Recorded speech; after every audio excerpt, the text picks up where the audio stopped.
A very good day to you. I'm Hank Gross, MidHudsonNews.com. It's Monday, May 20th. The news today brought to you by the Galleria at Crystal Run. A person jumped off the Kingston-Rhinecliff Bridge at around 10:30 last night, according to Ulster County 911. Several area rescue agencies responded to the Hudson River to investigate. Emergency medical services said the person was a woman who jumped from the mid-span. At about 11:08, Marine units reported recovering the person and bringing her to shore. At about 11:30 p.m., a man was going to jump off the Newburgh Beacon Bridge, but bridge employees were able to stop him. Emergency medical services responded to transport him to the hospital. Meanwhile, at 5:07 this morning, EMS was called out to a jumper off the Bear Mountain Bridge. On Friday afternoon, a man jumped off that bridge. His body was recovered later in the day. The city of Port Jervis is literally at the point where northern New Jersey, northeastern Pennsylvania, and New York meet, and that has been causing a problem with the trafficking of large volumes of heroin and cocaine. Port Jervis Police Chief William Warden says law enforcement from all three states are working together to address the problem. Over the past, probably 10 to 15 years, we started to see a marked increase in large-scale trafficking occurring in the tri-state region, really originating around the city of Port Jervis. And what we have done to fight that on an interstate level is just build partnerships between prosecutors and law enforcement agencies from the federal, state, and local level in all three states. And we just basically share information, share intelligence, and we attack it. Warden said much of the large-scale drug trafficking is coming up from New Jersey cities of Paterson and Newark and New York City. The SUNY Orange budget for 24-25 academic year is just 1.2% above this year's. The year ending in August used $2.9 million from the college's reserve fund to balance it, but Vice President for Administration and Finance, Paul Martland, says the new spending plan is financially conservative. Worst case, we might have to use a little, but there are two items that are still not confirmed that we will confirm before the budget is submitted to the county.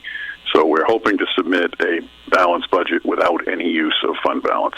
Orange County is being asked to contribute $21.8 million, or 33.7%. Tuition will cover 38.9%, or $25.7 million, and the state will contribute 19.6%, or $12.8 million. An Orange County grand jury has indicted a Middletown man on charges of attempted murder and arson for allegedly torching the Warwick home of a state trooper's father. The trooper had ticketed 26-year-old Tyler Williams in Middletown for traffic violations on the evening of December 20th, 2023. Following an almost 5-month investigation, it was determined that Williams had searched websites in an effort to learn the address of the trooper. He apparently found the address of his father's house and set it on fire, leaving it heavily damaged and uninhabitable. More news right after this. Find over 100 retailers allowing you to spend hours shopping safely at the Galleria at Crystal Run. Enjoy the big brands and the diverse selection of family-owned stores all in one location. The Galleria at Crystal Run offers dining options for everyone with Fuji 110 Grill, Allen's Mediterranean Grill, and Peru Cuisine.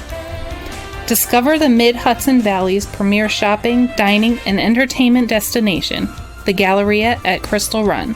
For more information, follow us on Instagram, Facebook, or visit GalleriaCrystalRun.com. The town of Hurley is facing the same problem as other municipalities with staffing emergency medical services personnel, as it's difficult to recruit and train volunteers. So the town is exploring its options and will use leftover COVID-19 funds to hire some professional help in deciding what to do, says Councilwoman Debbie Doherty. We're going to use that to get some consultants, help us to put together some plans, mapping of what we need to do, where we need to go. It's not going to be an overnight. It's probably going to take us, through this year and next year, right, to get everything in place likely. Other municipalities in the area have contracted with Empress Ambulance Service, while others are training their own paid personnel. It's budget time in the village of Monticello, which has been financially strapped for years. The village board has approved exceeding the state's 2% property tax levy increase, which is required in case local officials think that they may have to do that. Mayor Rochelle Massey says the vote was just a precaution. Do I want to use it? Absolutely not. I don't think it's fair to the taxpayers for bad management. The village had an independent audit of the finances through 2019 and has authorized one to look at the books since then.